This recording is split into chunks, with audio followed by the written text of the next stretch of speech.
Let us talk about genetic codes या codons के बारे में बात करते हैं बेटा, जिन कोडॉन्स के कारण हमारे पास प्रोटीन्स बन पाते हैं या अमीनो एसिड्स बन पाते हैं। तो अमीनो एसिड का फॉर्मेशन जो होता है या सिंथेसिस जो होता है ये जेनेटिक कोडॉन्स की मदद से होता है। ये जेनेटिक कोडॉन्स कुछ नहीं देते हैं, they basically gives us amino acid, different types of amino acids, और ये अमीनो एसिड्स जो हैं इनसे चलकर आगे चलकर हमें पॉलीपेप्टाइड चेन्स मिलती हैं, राइट। तो डीएनए और एमआरएनए दोनों को बनाने के लिए मुझे कुछ जेनेटिक कोड्स की ज़रूरत है, और ये जो जेनेटिक कोड्स हैं, ये जेनेटिक कोड्स कोडॉन से, जेनेटिक कोड्स जो हैं या जो कोडॉन्स जो हैं ये क्या बना के देते हैं आपको? अमीनो एसिड्स बना के देते हैं। So let us see what these genetic codes are. ये नाइट्रोजनस बेसिस के सीक्वेंसेस हैं बेटा, जो कि इन 4 नाइट्रोजनस बेसिस से मिलकर बने हुए हैं, है ना। क्योंकि हम अमीनो एसिड्स की बात कर रहे हैं, हम आरएनए की बात कर रहे हैं, तो ऑफ कोर्स थाइमिन नहीं होगा, इसलिए वहाँ पे यूरेसिल लिखा है, आप समझ ही गए होंगे। टोटल 20 टाइप्स के अमीनो एसिड्स हैं मेरे पास। अब जब हमने सोचना शुरू किया तो हमने ये देखा कि 20 टाइप के डिफरेंट अमीनो एसिड्स को बनाने के लिए मुझे कितने टाइप के कोडॉन्स लगेंगे।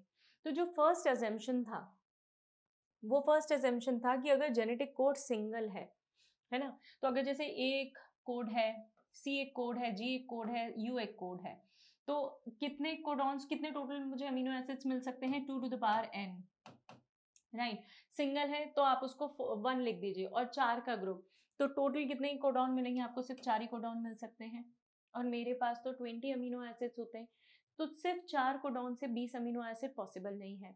तो ये कॉन्सेप्ट भी खत्म हो गया। फिर उसके बाद उन्होंने बात की कि जेनेटिक कोडॉन अगर डबलेट है, दो दो के ग्रुप में है, दो दो के कॉम्बिनेशंस में है, तो मैं 4 to the power 2 लिख सकती हूँ, और मल्टीप्लाई करेंगे तो यू विल गेट 16 कोडॉन्स, अभी भी 20 नहीं हो रहे।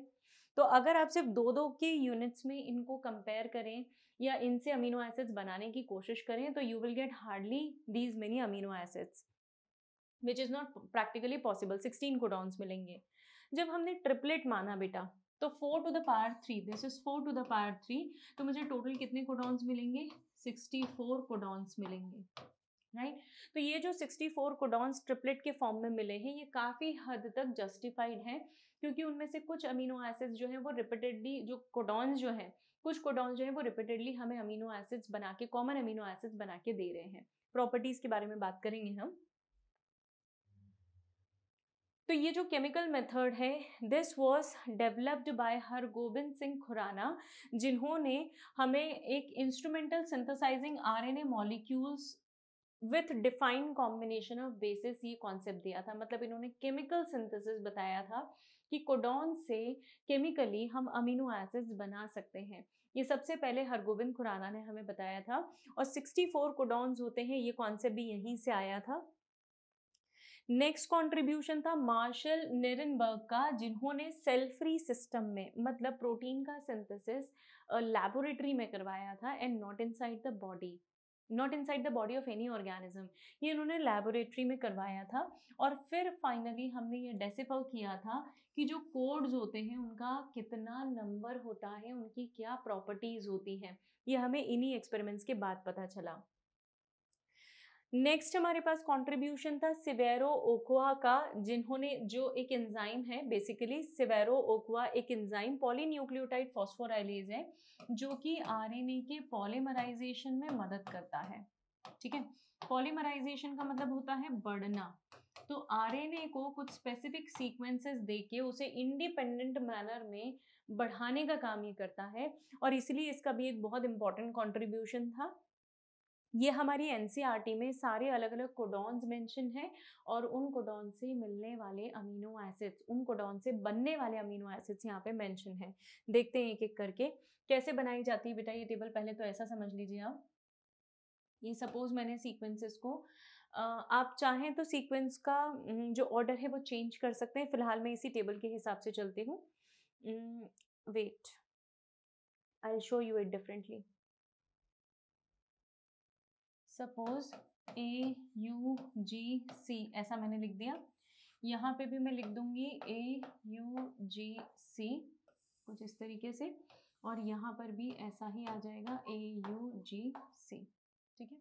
अब जब आप इन्हें मल्टीप्लाई करेंगे या एक एक के ग्रुप में लिखते जाएंगे ना, तो आपको कैसे लिखना है समझना। यहाँ पे चार चार आएंगे बेटा, ए ए ए ऐसे लिखना है, ट्रिपल ए, है ना। Now this A U, A you,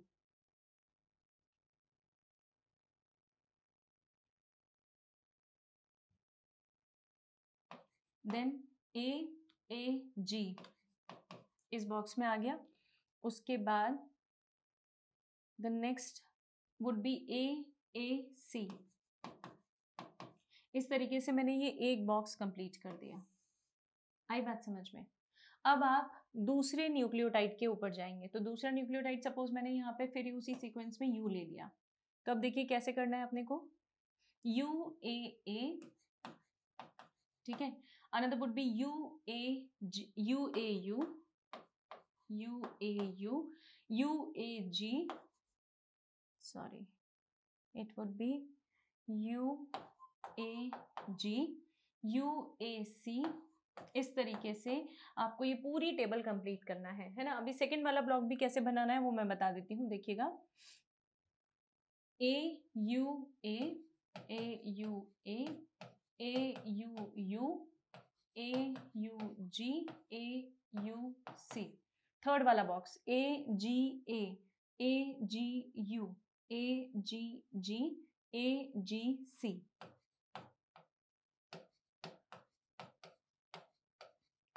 इस तरीके से। तो ऐसे आप जब पूरी टेबल बना लेते हैं ना बेटा, तो ये आपको सारे कोडॉन्स मिल जाएंगे और इन सारे कोडॉन से बनने वाले अमीनो एसिड्स हमें पता है। तो हमने ओवरऑल इन सारे कोडॉन्स को इंटरप्रीट करके इनसे बनने वाले अमीनो एसिड्स को भी स्टडी कर लिया है और हमें कुछ जनरल फीचर्स मिले हैं। वो जनरल कैरेक्टरिस्टिक्स या जनरल फीचर्स जो है वो ये हैं आपके सामने। हमारे कोडॉन्स का नेचर, जो कोडॉन्स मुझे अमीनो एसिड्स बनाकर दे रहे हैं उनका कोडॉन्स का नेचर कैसा है बेटा, ट्रिपलेट। ट्रिपलेट का मतलब they will always found in the group of 3, तो we have triplet of codons, right. दूसरा कैरेक्टरिस्टिक्स है 61 कोडॉन्स होते हैं सारे अमीनो एसिड्स के लिए, जिनमें से 3 कोडॉन्स जो है वो किसी के लिए कुछ भी कोड नहीं करते, कुछ भी बनाते नहीं है, and we call them as stop codons. ये स्टॉप कोडॉन्स जो हैं ये प्रोसेस को स्टॉप कर देंगे, प्रोसेस को ब्लॉक कर देते हैं। तो stop codons will block the process, will stop the process, और ये मेरा एंटायर जो अमीनो एसिड्स का जो कॉम्बिनेशन है बचे हुए इन 3 को छोड़कर बचे हुए सब अमीनो एसिड्स बना के देते हैं। The another feature is universality. ये यूनिवर्सल है, मतलब किसी एक ही ऑर्गेनिज्म में ये अमीनो एसिड्स या ये पर्टिकुलर ट्रिपलेट जो है वो पर्टिकुलर अमीनो एसिड बनाएगी, ऐसा नहीं है। आप स्टार्टिंग से मतलब प्रोकैरियोट से यूकैरियोट में सब में कंपेयर कर लें, सब में अमीनो एसिड यही एक ही तरीके से बनने वाले हैं। मतलब इसका है, अगर ट्रिपल यू फिनाइल एलेनाइन के लिए कोड करता है, तो चाहे आप इंसानों के अंदर फिनाइल एलेनाइन बनाना चाहें तब भी आपको ट्रिपल यू लगेगा, चाहे आप बैक्टीरिया के अंदर फिनाइल एलेनाइन बनाना चाहें तब भी आपको ट्रिपल यू लगेगा। तो ट्रिपल यू जो है वो हमें स्टार्टिंग से हर ऑर्गेनिज्म से लेकर प्रोकैरियोट से लेकर यूकैरियोट्स तक सब में फिनाइल एलेनाइन जो है वो will be coded by triple U. They are non ambiguous and specific. Unambiguous मतलब, नॉन एम्बिग्यूअस का मतलब होता है बेटा, ऐसा नहीं होता कि एक कोडॉन जो है ना वो एक से ज़्यादा अमीनो एसिड को कोड कर दे। मेरी बात समझना, अगर ट्रिपल यू फिनाइल एलेनाइन बनाता है तो फिनाइल एलेनाइन ही बनाएगा, इसके अलावा और कुछ नहीं बनाएगा। हाँ, फिनाइल एलेनाइन और दूसरे कोडॉन से कोड हो सकता है, दैट इज ट्रू। तो फिनाइल एलेनाइन को आप दूसरे और कई सारे कोडॉन्स को यूज करके बना सकते हो, लेकिन अगर आपको ट्रिपल यू को कोड डिकोड करना है इस कोड को, तो आप फिनाइल एलेनाइन ही बना पाओगे, right. So they are unambiguous, they are very specific. कोई एक पर्टिकुलर कोडॉन अगर कोई एक पर्टिकुलर अमीनो एसिड बनाता है तो हमेशा वो वही बनाएगा, किसी भी केस में प्रोसेस चेंज नहीं होगी, right. One codon specifies only one amino acid and not any other. हाँ, ये अलग बात है कि दूसरे अमीनो एसिड्स जो हैं हो सकता है कि वो एक से ज़्यादा कोडॉन से बनते हैं और ऐसा होता भी है। इन कोडॉन्स के बीच में कभी भी ओवरलैपिंग नहीं होती। मतलब अगर सपोज ये सीक्वेंस है A U G, G U C, A C C, there is no overlapping between them, मतलब ऐसा नहीं होता कि ए यू जी के बाद इस जी को तुमने यहाँ भी ले लिया, इस यू को तुमने यहाँ भी ले लिया, इस ए को तुमने यहाँ भी ले लिया। There is no overlapping, there is no punctuation between them.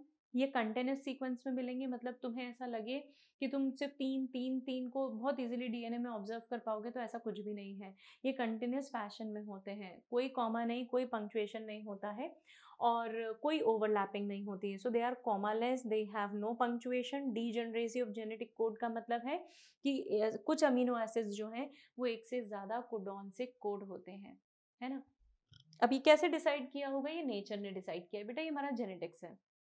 हमें जिन अमीनो एसिड्स की ज़रूरत ज़्यादा है, हमने उन्हें एक से ज़्यादा कोडॉन से कोड करवा लिया है। जिनकी ज़रूरत हमें उतनी ज़्यादा नहीं है, उन्हें हमने उतने ज़्यादा कोडॉन से कोड नहीं करवाया है।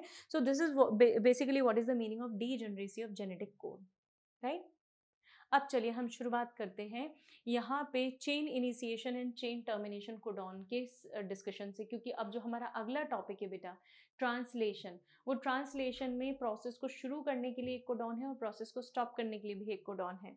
तो चेन इनिशिएशन करने वाला, चेन का सिंथेसिस शुरू करने वाला जो कोडॉन है मेरे पास, दैट इज AUG और GUG। मतलब अगर ये तुम्हारा पूरा का पूरा सीक्वेंस है, इसमें शुरुआत में अगर यहाँ पे AUG आ गया है तो प्रोसेस आपकी बिगिन हो जाएगी। सपोज AUG यहाँ पे आया है ना, समवेयर हियर AUG यहाँ पे आया है, तो प्रोसेस की शुरुआत बेटा यहाँ से होगी। जहाँ पे भी स्टार्ट कोडॉन होगा, प्रोसेस वहीं से बिगिन होगी, right. So AUG is basically a signal for the starting of synthesis of polypeptide chain. Polypeptide chain के सिंथेसिस के लिए हमें AUG की जरूरत है। AUG मिथ्योनिन कोड करता है यूकैरियोट्स में, और प्रोकैरियोट्स में मिथ्योनिन का एक दूसरा वर्जन है which is an formyl methionine, उसको कोड करता है। तो याद क्या रखेंगे बेटा, यूकैरियोट्स में AUG codes for methionine and prokaryotes में AUG code for N formyl methionine. दोनों मिथ्योनिन ही है, लेकिन दोनों के अंदर थोड़े से मॉडिफिकेशंस हैं। इन रेयर केसेस GUG भी स्टार्ट कोडॉन के फॉर्म में काम कर सकता है, और उस टाइम पे ये वेलाइन अमीनो एसिड जो है वो बनाता है। नॉर्मली नॉर्मली तो ये वेलाइन अमीनो एसिड ही बनाता है बेटा, but sometimes it can start, it can I mean it can start the process, it can serve as the start codon, normally it is not. Otherwise तो हमारा जो methionine है वही प्रोसेस को क्या करेगा, बिगिन करेगा। The process of synthesis will start from AUG। Chain termination की बात जब मैं करती हूँ तो 64 कोडॉन्स में मेरे पास टोटल 3 कोडॉन्स ऐसे हैं जिन्हें मैं स्टॉप का सिग्नल मानती हूँ, या जिन्हें मैं कुछ भी कोड करता हुआ नहीं पाती हूँ। जो कुछ भी कोड नहीं करता है उन्हें हम नॉनसेंस कहते हैं, right? The one that is not synthesizing any of the amino acid, we call it as nonsense codon, or we also call it as termination codon since it terminates the process. क्योंकि ये process को stop करता है तो मैं इसे termination codon के नाम से भी जानती हूँ, राइट। तो हमारे पास 3 तरीके के कोडॉन्स ऐसे हैं जो नॉनसेंस हैं, जो कुछ भी सिंथेसाइज नहीं करते हैं। जैसे ही ये कोडॉन आपकी चेन में आ गए, हमें प्रोसेस को स्टॉप ही करना पड़ता है, क्योंकि इनका कॉम्प्लीमेंट्री कोई TRNA मेरे पास नहीं है जो इनसे रिलेटेड अमीनो एसिड को लेकर आने वाला है ना। तो प्रोसेस वहीं पे क्या हो जाती है, स्टॉप हो जाती है। कौन से हैं ये 3 कोडॉन्स मेरे पास, one is UAA, UAG and UGA। इन्हें साइंटिस्ट के नाम के बेसिस पे ही नेम दिए गए हैं, ओकर, अंबल एंड ओपल।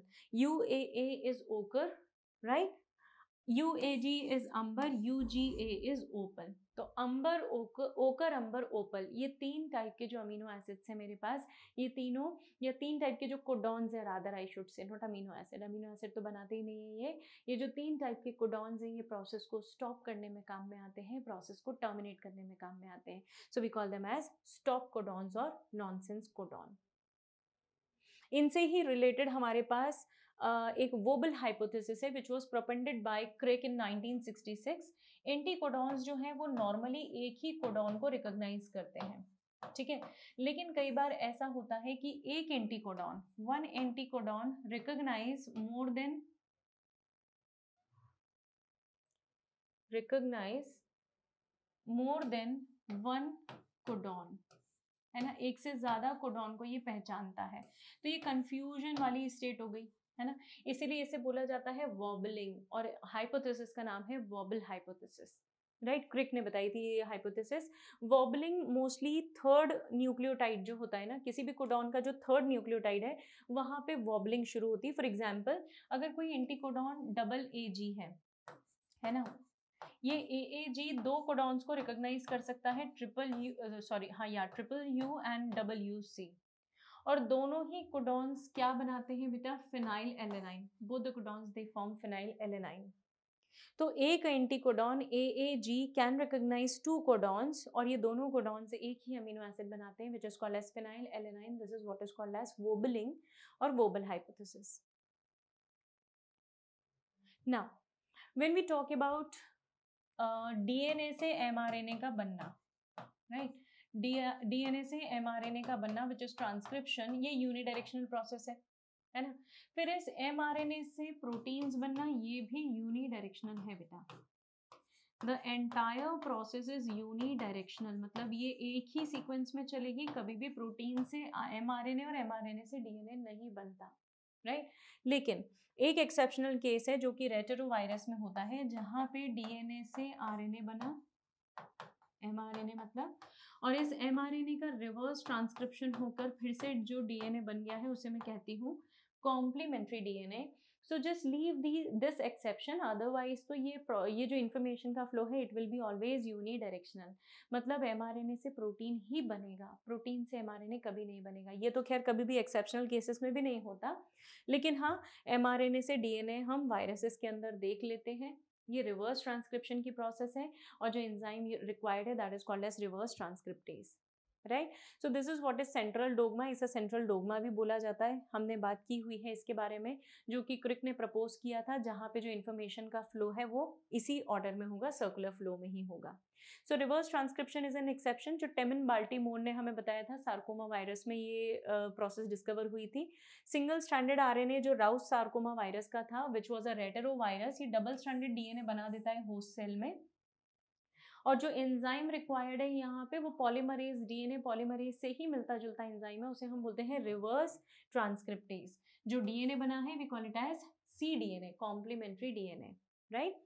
अब अगर प्रोसेस शुरू करें हम, तो प्रोसेस आती है हमारे पास ट्रांसलेशन की प्रोसेस। अगेन बहुत इंपॉर्टेंट टॉपिक है। ट्रांसलेशन का मतलब होता है बेटा जहाँ पे आप mRNA से प्रोटीन्स बनाते हैं। स्टेप्स भी मोर और लेस वही हैं। सबसे पहले हमें कुछ मेजर प्री स्टेप्स करनी पड़ती हैं। जो भी आपका, देखो यहाँ पे क्या काम में आएगा बेटा, mRNA आएगा, mRNA से के साथ राइबोसोम्स आएंगे, राइबोसोम्स के बाद मेरा tRNA आएगा, है ना। मतलब तीनों टाइप के RNAs तो इन्वॉल्व हो गए यहाँ पे, और तीनों टाइप के RNAs के साथ साथ मुझे अमीनो एसिड्स भी रिक्वायर्ड है।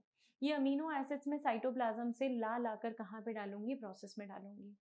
तो सबसे पहले मुझे क्या करना पड़ेगा, अमीनो एसिड्स को एक्टिवेट करना पड़ेगा।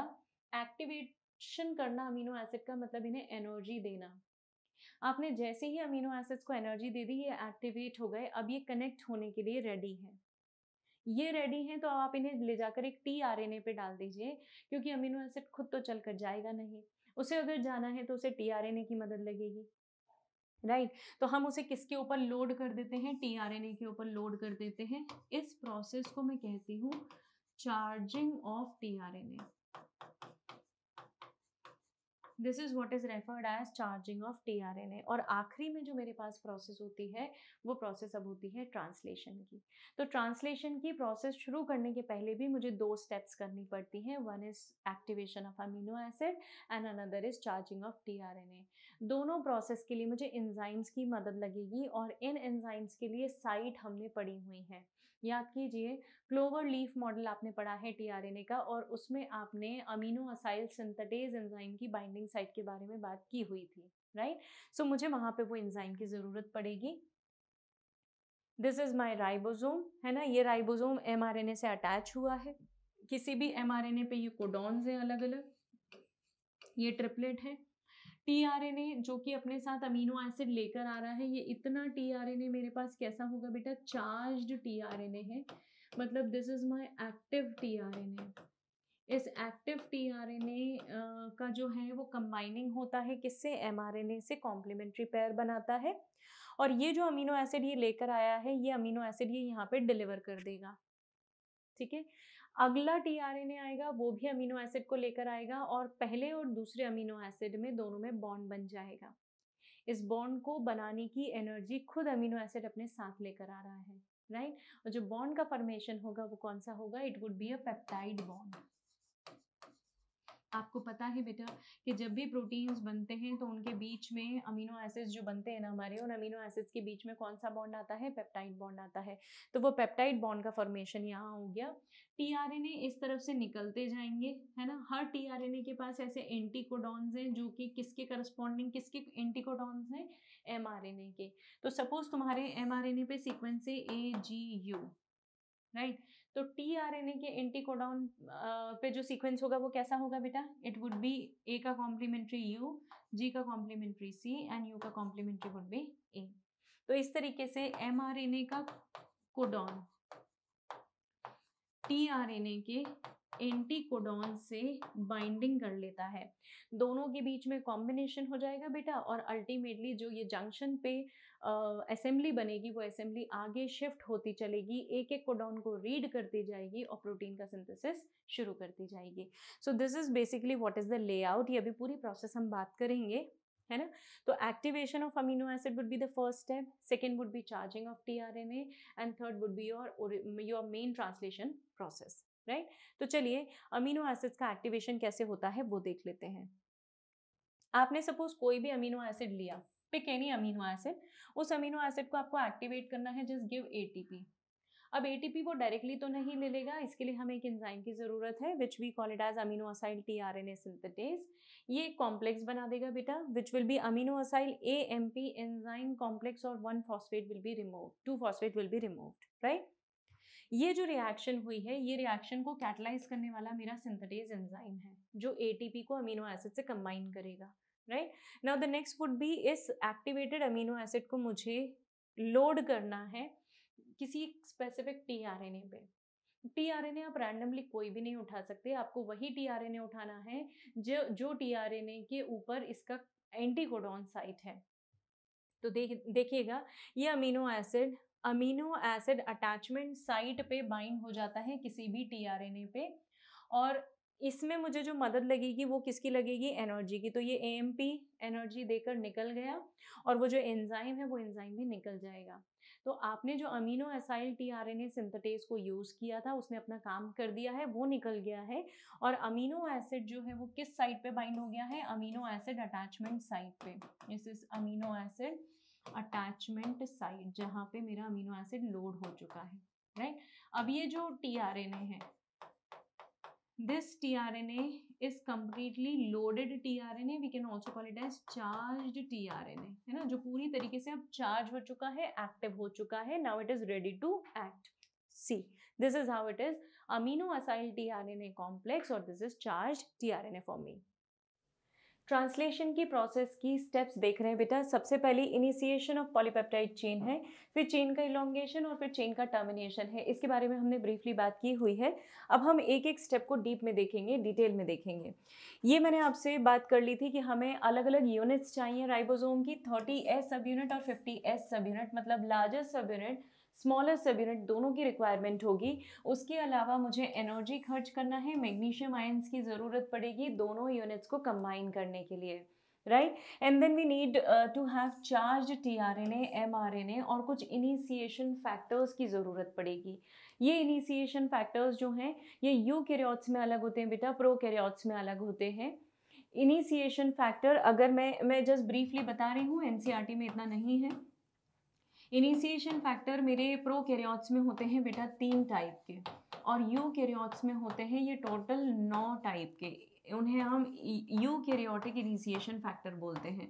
तो यूकैरियोट्स में इनिशिएशन फैक्टर्स का नंबर थोड़ा सा ज़्यादा है और प्रोकैरियोट्स में इनिशिएशन फैक्टर सिर्फ 3 तरीके के होते हैं। इनिशिएशन फैक्टर 1 2 3 प्रोकैरियोट्स में होते हैं और यूकैरियोट्स में यूकैरियोटिक इनिशिएशन फैक्टर 1 2 3 और जो 4 है उसके 4 types 1 2 3 4 4A, 4B, 4C, 4D, 5 and 6। इस तरीके से मेरे पास total 9 eukaryotic initiation factors present होते हैं।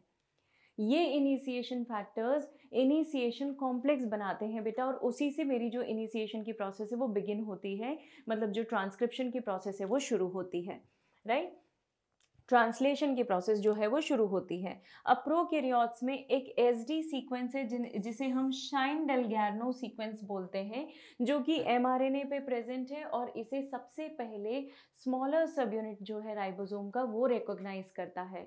तो स्मॉलर सब यूनिट जो राइबोसोम्स के हैं वो सबसे पहले उस शाइन-डेलगैर्नो सीक्वेंस को रिकॉग्नाइज करते हैं प्रोकैरियोट्स में, वहाँ जाके बाइंड करेंगे और फिर उसके बाद शुरू होंगे इनिशिएशन फैक्टर का बाइंडिंग।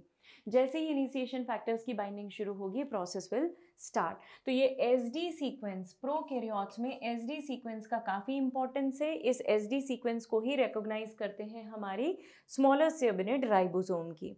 यूकैरियोट्स में स्मॉलर सब यूनिट जो है वो हमारी कैप रीजन जो है, जहाँ पे 7 मिथाइल मतलब मिथाइल ग्वानोसाइन रेसिड्यूज अटैच हैं कैपिंग पे 5 प्राइम एंड पे, उस सीक्वेंस को रिकॉग्नाइज किया जाता है। और फिर उसके बाद जो इनिशिएशन फैक्टर्स हैं वो आकर कनेक्ट होते हैं और प्रोसेस शुरू होती है। तो अब तक हमने प्रोसेस क्या पढ़ ली बेटा, अब तक का सीक्वेंस हमने क्या पढ़ लिया है। ये कोई एक अमीनो एसिड है, ये एक अमीनो एसिड को मुझे कनेक्ट करना है टीआरएनए पे, और इसे टीआरएनए पे कनेक्ट करने के लिए मुझे एनर्जी की ज़रूरत पड़ेगी। वो एनर्जी और कुछ स्पेसिफिक एक्टिवेटिंग एंजाइम्स की ज़रूरत पड़ेगी। ये जब दोनों चीज़ें आप दे देंगे तो ये अमीनो एसिड से एनर्जी लिंक हो गई, और इस एनर्जी को लिंक करने के बाद जो एंजाइम है वो फ्री हो गया। ये जो चार्ज अमीनो एसिड है जिस पे एनर्जी है, वो अमीनो एसिड आके कनेक्ट हो जाता है मेरे टीआरएनए पे, और ये एक्टिवेटेड अमीनो एसिड टीआरएनए को भी क्या कन्वर्ट कर देता है, किस में कन्वर्ट कर देता है, चार्ज्ड टीआरएनए में कन्वर्ट कर देता है, राइट। तो इस तरीके से आपकी ये ओवरऑल प्रोसेस है, जहाँ पे मेरा टीआरएनए चार्ज्ड हो चुका है, उधर इनिशिएशन होकर मेरा जो राइबोसोम है अब वो काम करने के लिए तैयार है, राइट। तो अब इनिशिएशन ऑफ पॉलीपेप्टाइड चेन में जो लास्ट स्टेप मुझे पता होनी चाहिए वो ये कि जो 30S सब यूनिट है, 30S सब यूनिट से मेरा मतलब है स्मॉलर सब unit.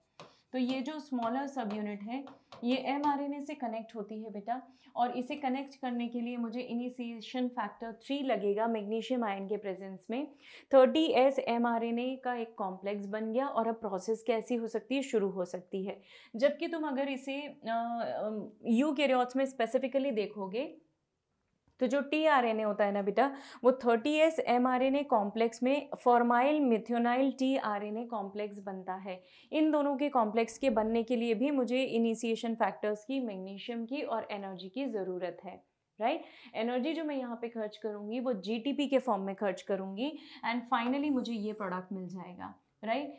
Formyl methionine tRNA complex, और ये एक्टिवेटेड टीआरएनए है। क्यों मिथियोनिन बेटा, क्योंकि मिथियोनिन एक स्टार्ट कोडॉन होता है, प्रोसेस को शुरू करने का काम मिथियोनिन ही करने वाला है, इसीलिए methionine will be a start codon, और यहाँ पे प्रोसेस में हमने मिथियोनिन शो किया है। अब जब स्मॉलर यूनिट कंबाइन हो चुकी है ना बेटा, तो जो लार्जर सब यूनिट है राइबोसोम की, मतलब 50S सब यूनिट, ठीक है, वो कंबाइन होती है। देखिए 30, 40, 50 और 60, इसमें 30, 50 जो है ये मेरे प्रोकैरियोटिक राइबोसोम्स की यूनिट है, और 40, 60 जो है ये मेरे यूकैरियोटिक की सब यूनिट्स हैं, ठीक है। तो 40, 50 मतलब अब जो अगर मैं प्रोकैरियोट की बात कर रही हूँ तो प्रोकैरियोट में 30 स्मॉलर सब यूनिट और स्मॉलर सब यूनिट, और 50 जो है बिगर सब यूनिट, ये दोनों यूनिट्स आपस में कंबाइन होती है। तो बिगर सब यूनिट का रोल आ रहा है बेटा, स्मॉलर सब यूनिट ने शाइन-डेलगैर्नो सीक्वेंस को रिकॉग्नाइज किया, वहाँ पे बाइंड हो गया, कंबाइन हो गया। जैसे ही ये कंबाइन हो गया, नीचे से मेरा लार्जर सब यूनिट आके मैग्नीशियम आयंस की प्रेजेंस में कॉम्बिनेशन बना लेगा, एक कॉम्प्लेक्स बना लेगा, राइट। और जैसे ही ये प्रोसेस शुरू हो गई, मतलब दोनों यूनिट्स एक बार कंबाइन हो गई, इनिशिएट हो गई process in the presence of initiation factors and few proteins, तो ये जो इनिशिएशन है वो फैक्टर इनिशिएट होने के बाद जो इनिशिएशन फैक्टर है that is going to get released, ये रिलीज्ड हो जाएगा, और अब जो प्रोसेस है वो पूरी की पूरी कंडक्ट होगी। राइबोसोम जो है वो मेरा स्लाइड होगा, और सेकेंड स्टेप शुरू हो जाएगी विच will B elongation step, right. तो देखिए अब अगर मेरे प्रोसेस को मैं आगे बढ़ाऊं तो क्या देख सकती हूँ मैं, लार्जर सब यूनिट जो राइबोसोम की है उस लार्जर सब यूनिट को जब बाइंड करते आया तो अब वो बाइंड करते टाइम पे इस तरीके से बाइंड करेगी कि इलोंगेशन में मुझे मदद मिल सके, राइट। तो इलोंगेशन होने के लिए लार्जर सब यूनिट के पास कुछ स्पेसिफिक साइट्स हैं, जैसे उसके पास एक साइट है पी, दूसरी है ए और तीसरी है E. P site is for peptidyl site, मतलब जहाँ पे पेप्टाइड बॉन्ड का फॉर्मेशन होगा। और याद रखिएगा बेटा, this would be the first site, this would be the site where first amino acid will combine, है ना। ये वो जगह होगी, ये वो साइट होगी राइबोसोम पे जहाँ पे पहला अमीनो एसिड आके अटैच होगा। जैसे ही पेप्टिडल साइट पे एक अमीनो एसिड अटैच हो गया, अब जो अगला अमीनो एसिड है that will attached at amino acyl site, और अमीनो एसिड साइट भी बोलते हैं इसे, which is referred as a site. दोनों अमीनो एसिड्स के बीच में बॉन्ड का फॉर्मेशन होगा। And lastly I will have exit site, जहाँ से मेरा नया बनाया हुआ प्रोटीन जो है वो एग्जिट लेगा, वहाँ से वो बाहर हो जाएगा। तो एग्जिट साइट लास्ट पॉइंट है। 3 साइट हो गई बेटा, P site, A site and E site, right. तीनों का जो अरेंजमेंट है वो कैसा होता है, ये मेरी अगर बिगर सब यूनिट है तो इस बिगर सब यूनिट में इस तरीके से तीनों साइट्स लोकेटेड है, आपको दिख रही होंगी।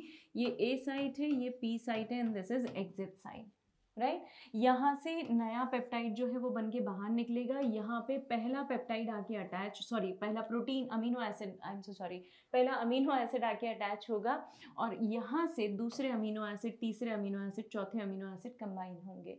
सो this is how the elongation process proceeds. हम इसका डिटेल देख रहे हैं अभी मैंने सिर्फ आपको ब्रीफ में बताया है। देखिए ये इस तरीके से EPA साइट्स होती हैं, राइट। ये मेरा एक राइबोसोमल कॉम्प्लेक्स है जहाँ पे दिस इज स्मॉलर सब यूनिट, दिस इज बिगर सब यूनिट। बिगर सब यूनिट मतलब जो मेरी 50S की सब यूनिट है, उस 50S सब यूनिट पे 3 sites E, P and A site. Smaller सब यूनिट जो है ये mRNA से अटैच होने वाली साइट्स को कैरी करती है। तो स्मॉलर सब यूनिट पे कौन सी साइट्स होंगी बेटा, you need to remember, it will help in binding it with the mRNA। तो mRNA से कंबाइन होगी और इनिशिएशन फैक्टर से कंबाइन होगी, जबकि जो मेरी बिगर सब यूनिट है उसमें 3 अलग अलग साइट्स होंगी विच विल बी EPA, राइट। तो अब ये जो दोनों सब यूनिट्स हैं, ये दोनों सब यूनिट्स एक दूसरे से अटैच हो जाएंगी, देखिए इस तरीके से अटैच हो जाएंगी and the process will begin. इस पूरी प्रोसेस में मुझे सबसे पहला जो TRNA, जो चार्ज TRNA लगेगा वो मिथ्योनिन TRNA लगेगा, फॉर्माइल मिथ्योनिन TRNA, क्योंकि methionine is the start codon. और प्रोसेस शुरू होने के लिए बेटा मुझे ATP की ज़रूरत है। यहाँ पे हम ग्वानोसाइन ट्राइफॉस्फेट GTP यूज़ कर लेते हैं which is equivalent to ATP, plus इसके अलावा मुझे इनिशिएशन फैक्टर्स की ज़रूरत पड़ेगी। तो जो इनिशिएशन फैक्टर्स हैं वो देखो प्रोसेस शुरू करता है 3, राइट, ये ध्यान रखिएगा। प्रोकैरियोट्स में इनिशिएशन की प्रोसेस शुरू करेगा इनिशिएशन फैक्टर 3, बाद में आके कनेक्ट होते हैं 2 और 1, राइट। एक बार इनिशिएशन शुरू हो गया तो अब मुझे सिर्फ क्या करना है बच्चों, इलोंगेशन करना है। देखिए प्रोसेस कैसे होती है, चेन इलोंगेशन की प्रोसेस के बारे में डिस्कस कर रहे हैं हम। आई एम सो सॉरी, थोड़ा सा ज़्यादा आगे निकल गई मैं गलती से। चेन इलोंगेशन की स्टेप में क्या होगा बेटा, जो मेरे पास अलग अलग टाइप की साइट्स हैं उन साइट्स को मैं यूज़ करूँगी। ये कोडॉन्स के फॉर्म में mRNA पे कनेक्टेड है। वेट अ मिनट, देखिए चेन इलोंगेशन से शुरू कर रहे हैं, that is the second step. अब क्या होगा चेन इलोंगेशन में, मेरे पास एक एक करके पॉइंट अपन डिस्कस करेंगे। जो TRNA है वो TRNA सबसे पहले आकर अटैच होता है राइबोसोम की A साइट पे, है ना।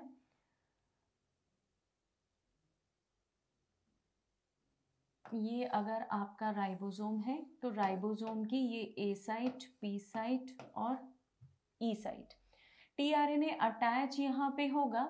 लेकिन जो पेप्टाइड बॉन्ड है ये हमेशा फर्स्ट TRNA जो है वो, याद रखेंगे, फर्स्ट TRNA जो है वो P साइट पे अटैच होगा बेटा। अगला जो है ना वो यहाँ पे मेंशन है, that will attach at the A site. तो A साइट पे मेरा नया वाला TRNA कनेक्ट होगा, इन दोनों के बीच में पेप्टाइड बॉन्ड हो जाएगा बेटा, और ये जो पूरा चेन है ये खसक के E साइट पे आ जाएगा। मतलब now here you will have these peptides, right, ठीक है, ये शिफ्ट हो गया। तो पहला पहला अमीनो एसिड किसके ऊपर आया था, एक बार फिर से देखिएगा। पहला अमीनो एसिड किस पे आया था, पी साइड पे आया। दूसरा अमीनो एसिड किस पे आएगा, अब ए साइड के ऊपर आएगा। तो ये ए साइड के ऊपर मेरा दूसरा अमीनो एसिड आया। दोनों के बीच में एक बॉन्ड का फॉर्मेशन होगा बेटा, विच इज पेप्टाइड बॉन्ड। और एक बार पेप्टाइड बॉन्ड बन गया तो ये दोनों अमीनो एसिड्स को मैं शिफ्ट कर दूंगी किस पे, टोटली पी साइड पे।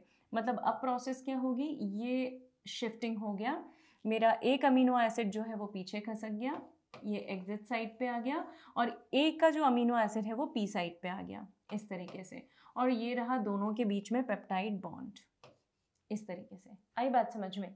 ए साइड खाली हो गया है बेटा, तो हर बार जब ए साइड खाली होगा उसके ऊपर नया चार्ज्ड टीआरएनए आके अपना अमीनो एसिड क्या करेगा, डिलीवर करेगा।